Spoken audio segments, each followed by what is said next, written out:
much for the opportunity to be here. My name is Kim Humphrey, and as was noted, my title now currently is Executive Director of Parents of Addicted Loved Ones.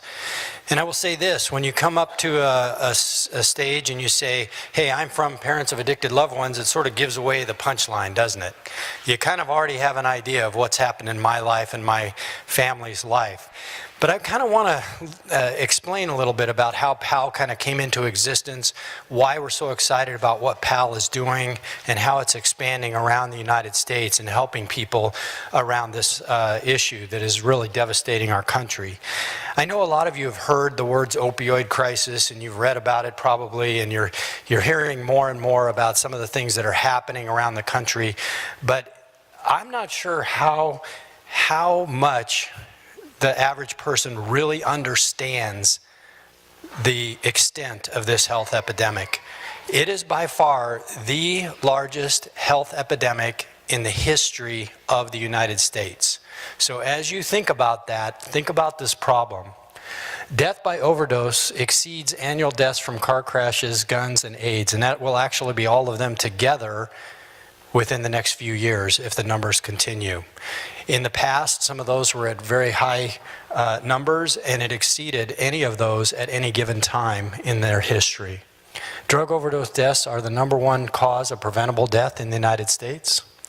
And the opioid epidemic has been declared a national health epidemic, and it's also been declared an epidemic and a health emergency in the state of Arizona and many of the other states in the United States.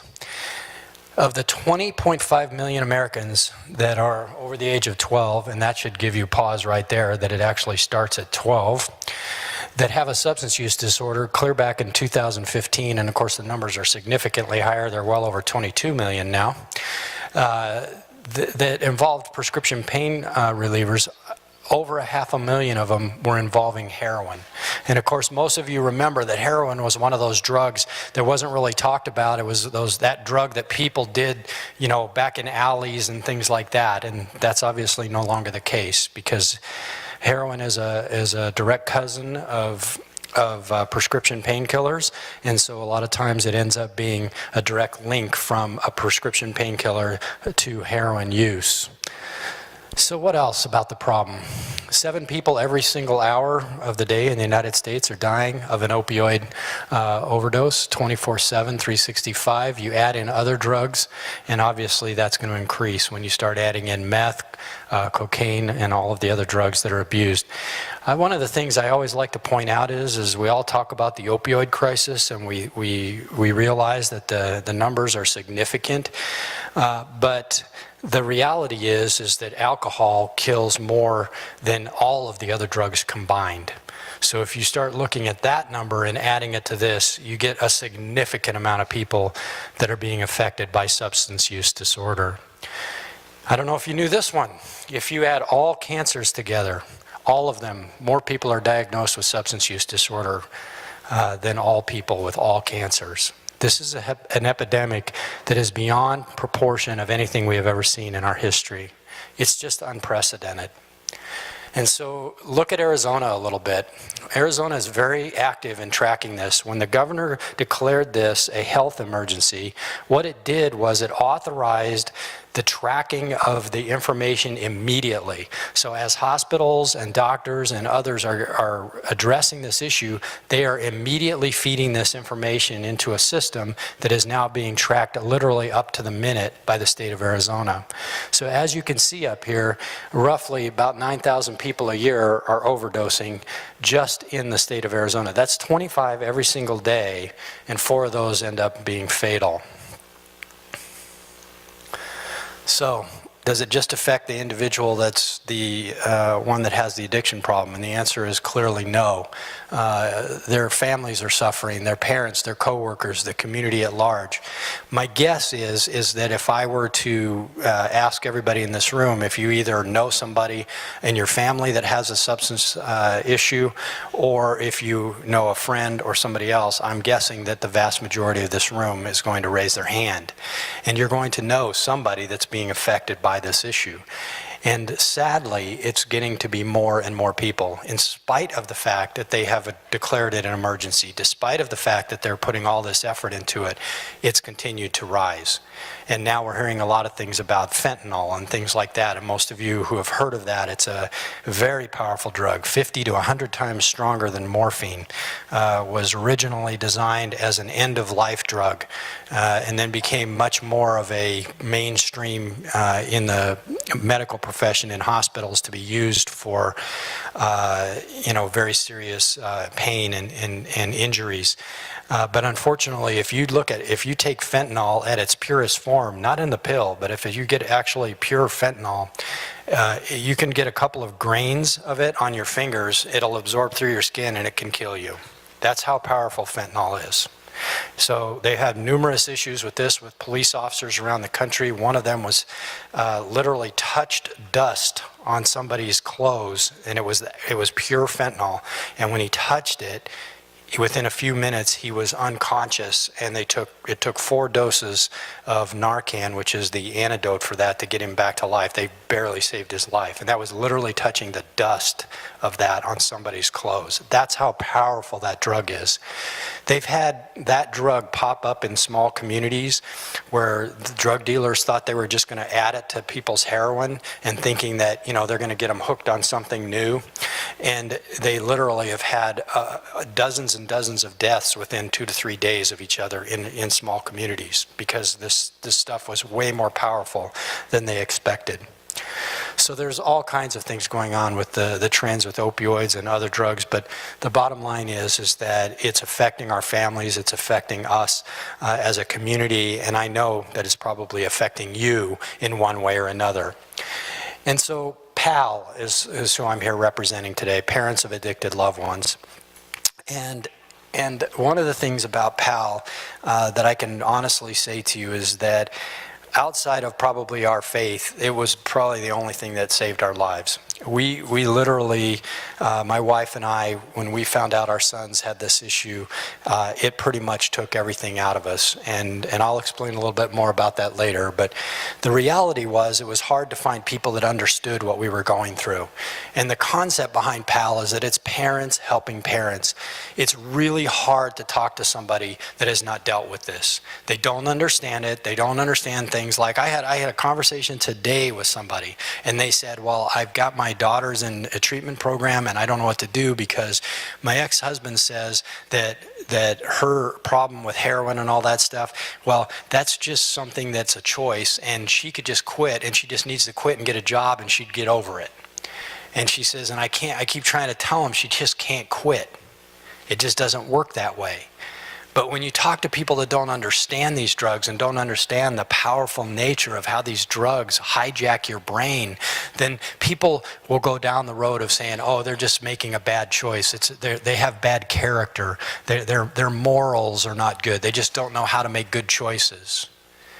Well, I'm going to stand up here and tell you that I have 2 sons, and my wife and I have been married for 35 years, and I'm going to tell you something. We raised our sons in a beautiful home with a wonderful experience. There was no trauma. There was no major drama in their lives. There were no problems. They had a wonderful experience growing up. And not only that, but at the end of the day, they will tell you to this day that they are who they are because of the fact that they grew up in a wonderful home. This is not something about people that have kids that don't know right from wrong. I was a police officer for 32 years. I taught my kids right from wrong. They knew it was wrong to take drugs. They knew it was wrong to do those things.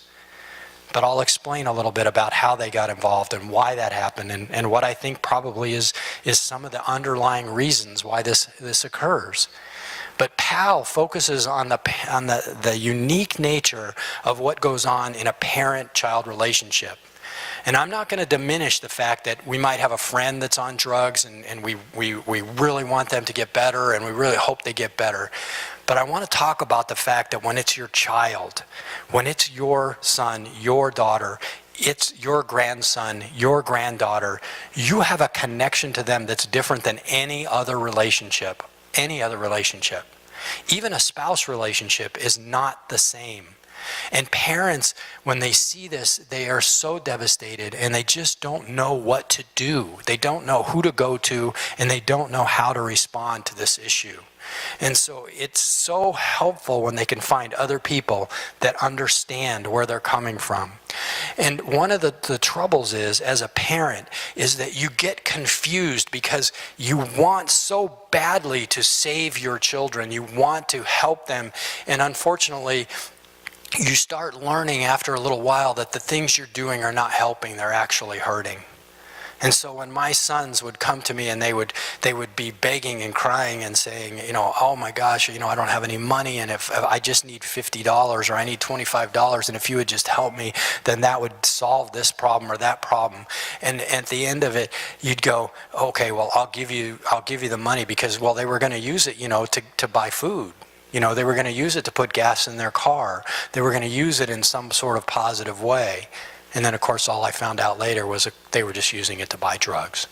And if I was giving them money, it was just giving them one more reason that they could either use my resources for that, or they could turn around and use their resources in that way. And so as you think about it, it becomes really difficult when you're a parent and you're trying to figure out how you can do this with your kids. How do you lovingly deal with this situation? And it's extraordinarily difficult. And as we fought through this and we worked on it, we had to figure out how to do things in a healthy way, because we wanted to not only help our sons, but we wanted to help ourselves. And so as we look into this, what does PAL do and how do they help? Well, first of all, we offer meetings that are free. We do ask that they be over the age of 18, and that any family member can come to our meetings that's dealing with their loved one. It's not for the person that has the addiction, it's for the people that are having to deal with that. And so we have an educational curriculum, so it differentiates it from a lot of other programs out there. We're not just, and I say just meaning it's important to have a support piece to it, but we're not just a support piece. There's an educational component to every meeting, followed by the fact that we focus in on helping one another and supporting each other as we work our way through this issue.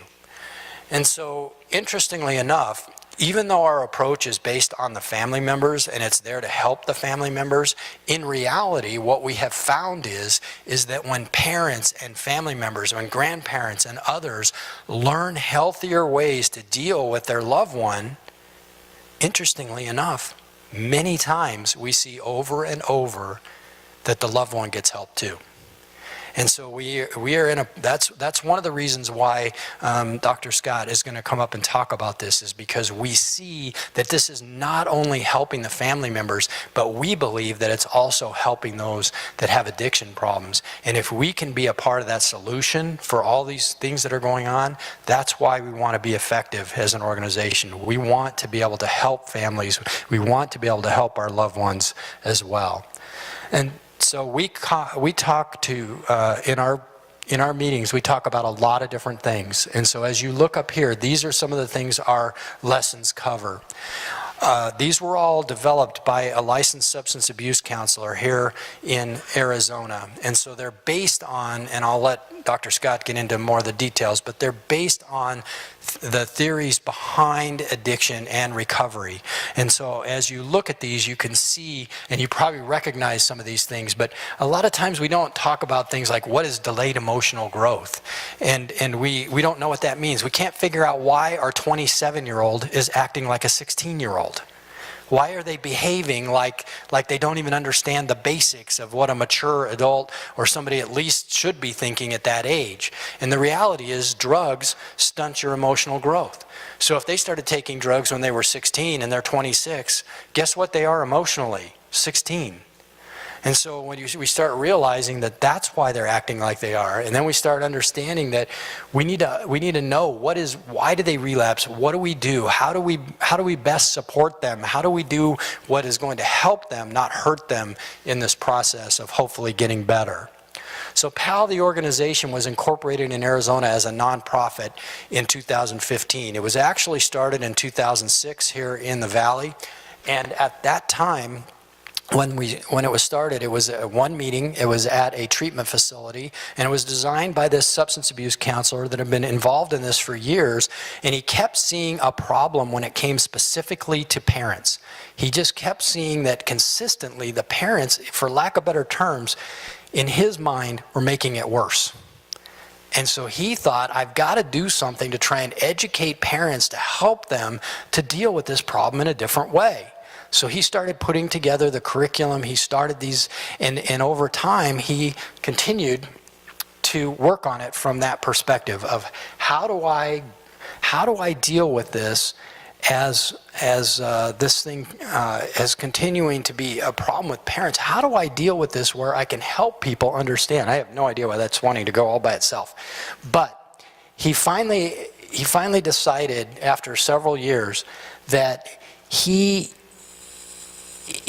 started seeing that there were more and more people coming and he needed to do something about it. And so he decided, okay, hey, you've been coming to the meeting for a while. Could you start a meeting on your side of town? Because we don't have any meetings over there, and I'll just teach you how to do it. And it really should just be parents doing this with parents.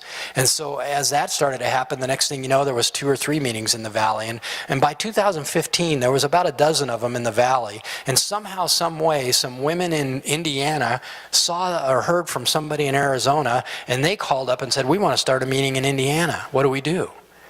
Well, it was at that time that my wife and I had been facilitating one of those dozen meetings. And we had found PAL a number of years earlier. We had started facilitating one, and I had just retired from the police department, and Mike Speakman was like, okay, I don't know what to do with this. He was the founder of PAL. He goes, I don't know what to do with this. He goes, I'm 70 years old. I'm trying to retire. There's all these people that want this. What do we do? So we formed a board, a volunteer board. We incorporated it as a nonprofit roughly 4 years ago, almost exactly 4 years ago. And since then, it's expanded from that dozen meetings to today in 4 years to 140 meetings in 33 states. That'll be 34 states, I think, next week, and 2 or 3 or 4 more meetings are opening within the next week. There have been almost 28, 29 meetings that have opened since January 1st. So it's started to go faster and faster as the information has grown. This is with no marketing. This is all by word of mouth and with a website. We have not even gone out and proactively attempted to get the word out, but I will share with you some things about how that did happen in the very recent past. So PAL, the organization, is out there. We're a support process for all these different meetings.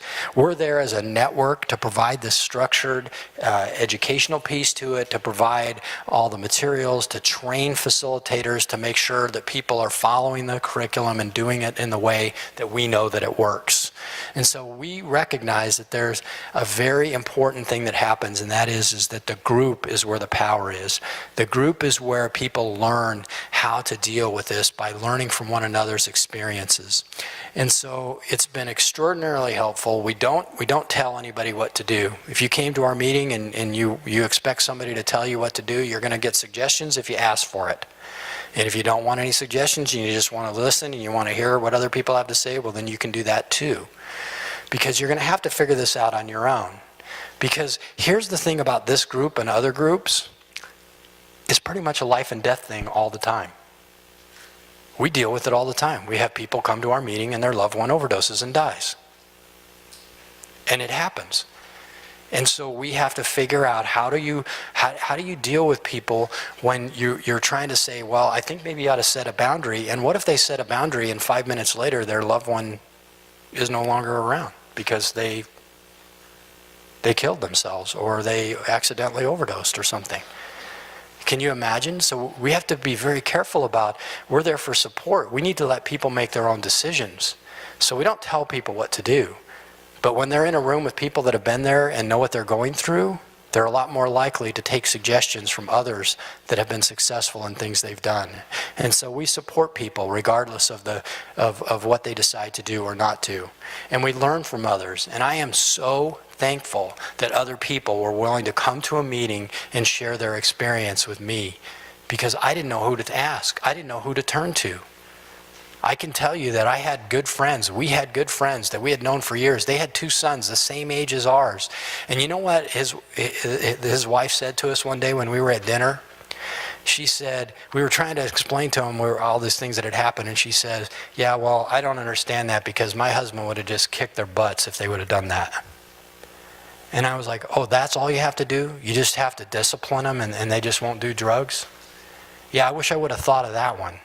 Yeah, I think that was very helpful. And I think the unfortunate thing is there's a lot of people that just don't understand it. And when you're talking to them, they just looked at us like we were crazy. Why don't you just tell them stop doing it and they'll stop doing it? It's like, that doesn't work. That's not how it works. And so when you're around other people, you understand. So let me introduce you to my family. This is my wife, Michelle, many, many years ago. So she's even more beautiful now because she's up front here. But you'll see our youngest son, Andrew, there, our older son, Sean. They look like they're totally in trauma and got all kinds of problems, right? I mean, we look like a pretty messed up family right from the get-go, don't we? So as the years go by, you think they're a good-looking group of people? I do. You know, I mean, they were just a wonderful kids. They weren't having problems in school. They weren't in trouble. They were doing really well. And so as they grow up, my older son right there, he looks great, doesn't he? I think he does. But he was 15. And when he was 15, we were sitting in the living room one day when a phone rang, and my wife answered the phone, and he was in the other room. The younger one was doing something in his room. And this woman said, hey, my daughter goes to school with your son, and I don't know what to tell you or how to tell you this, but here's the thing. I'm just going to say it. My daughter and her friends are very concerned that your son is going to overdose. What? Yeah, that he's taking prescription painkillers, and they think he's going to overdose.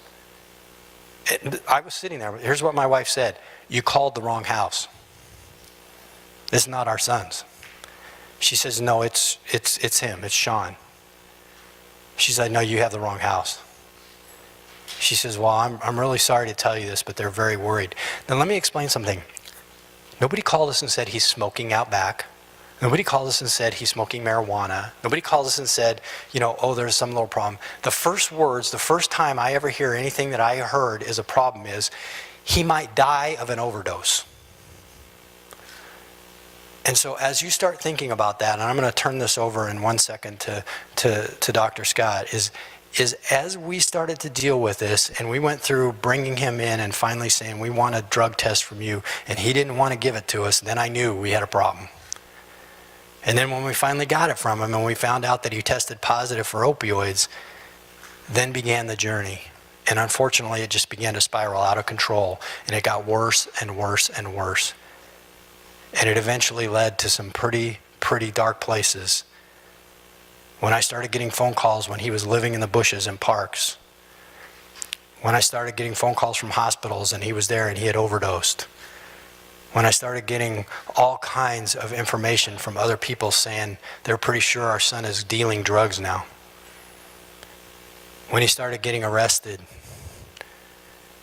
And then one day when our younger son, who, by the way, he was doing great, and he went off to community college, and he was in a program for mechanical engineering, and he was in that for 2 years. And then one day, all of a sudden, he drops out of school, and the next thing we know, we find out he's out with his brother. I don't even know what to say. We're either the most awful parents on the face of this planet or something, because we don't know what we did or how this happened. But I'm going to tell you, it got worse, and it got worse, and it got worse. And so as we talk about this, I'm hoping we can get into understanding a little bit about that. And this is the last thing I want to share with you before I turn it over. And my wife, during all of this, we ended up seeing a counselor, and a counselor said, you know what you need to do? You need to start making a journal.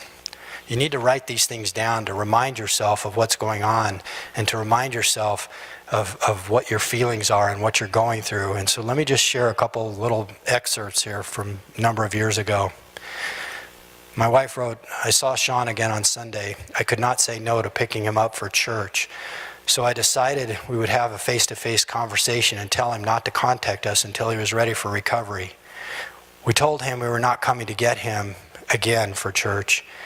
at which point he pointed out the track marks and bruises on his arms. The reality of the seriousness of his addiction nearly paralyzed me. For some reason, he wants me to see the marks on his arm. I was in so much pain, I felt like I couldn't breathe. Here's another one from a different day. My heart sinks as I write these words. We are both in so much pain. Kim is doing better than I am. I believe that Sean knows he is loved.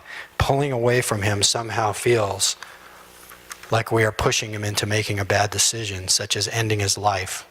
Our prayer is for motivation to get help, for survival, so that he might live.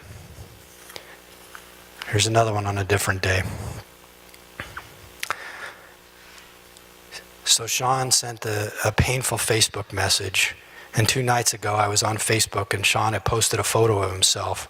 All of a sudden, over the past few weeks, he has computer access and is online regularly on Facebook. The photo he sent me put me into an anxiety attack and shame attack. He looks like an AIDS patient. He has lost weight, his skin is gray, and he looks sad and desperate and tired. I cried myself to sleep. I showed Kim and he stayed up all night, unable to sleep after looking at the photo. I cried for most of the next day before I went to bed. After seeing the photo, I wrote a comment to Sean under the photo. I love you, Sean, and I miss you. And then I deactivated my Facebook account. So I want to turn this over, and I'll come back in a little bit, but I want you to hear from Dr. Scott about why we're so excited about PAL. And I want to share with you some things about how PAL helped us in dealing with this and being able to just come back from where we were in how we were handling this. So with that, I think if you want to take it over, it's all yours.